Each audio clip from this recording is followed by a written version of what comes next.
Hey everyone, welcome to Game 10 of the World Championship match between Lasker and Steinitz.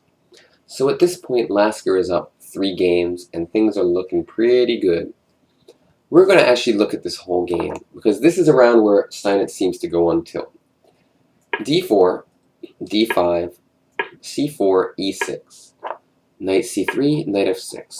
Now if you remember in the last game, Steinitz tried some funky moves that I told you basically never made it to mainstream theory simply because they weren't very good. You never really see about these moves. You don't read about them anywhere because they're just not good. But he did it again. He played f3. And when your opponent's not developing their pieces, kind of moving their pawns more than they should be, Lasker made the right decision. He counterattacked in the center.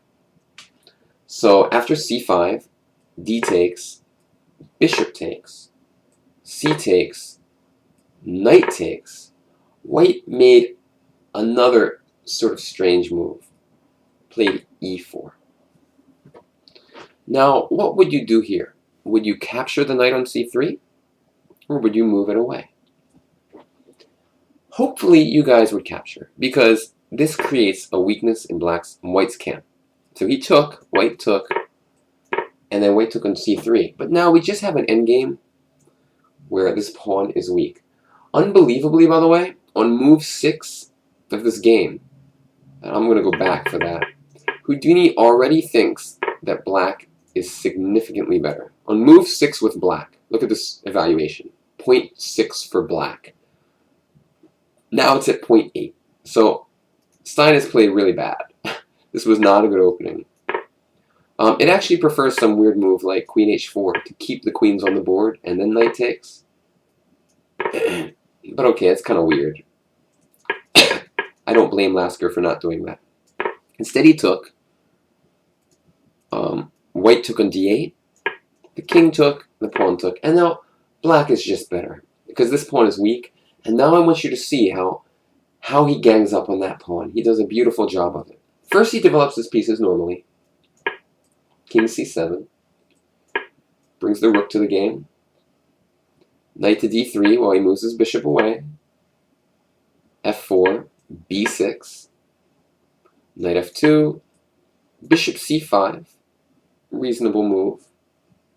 Bishop e2, bishop b7, knight d3, bishop to f8, f5, e5. So far he's just making some normal looking moves. This is a bit strange, bishop g5, enticing f6, which I don't think is a weakness for black.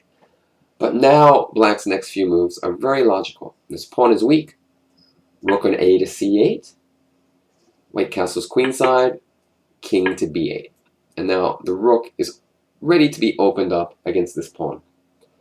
White played knight f2, which is a mistake. Black has a strong move here. Do you see what it is? Pause your video, try to find it.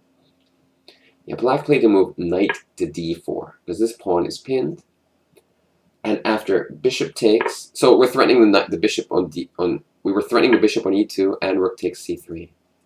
And after bishop takes, pawn takes, bishop to d3, pawn takes pawn, and black is just up a pawn with a overwhelming position, and Lasker won this pretty easily. But so this was just an example of kind of pawn structure chess. White played very carelessly in the opening, didn't develop his pieces. This f3 move is just not good.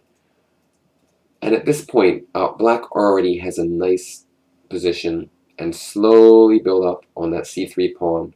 Won it and then won the game to give himself a 4-point lead in the match. And now you see Lasker is starting to pull away. He's starting to show that his understanding of chess is higher than that of Steinitz. Thanks for watching. See you tomorrow with another game in this match. Bye-bye.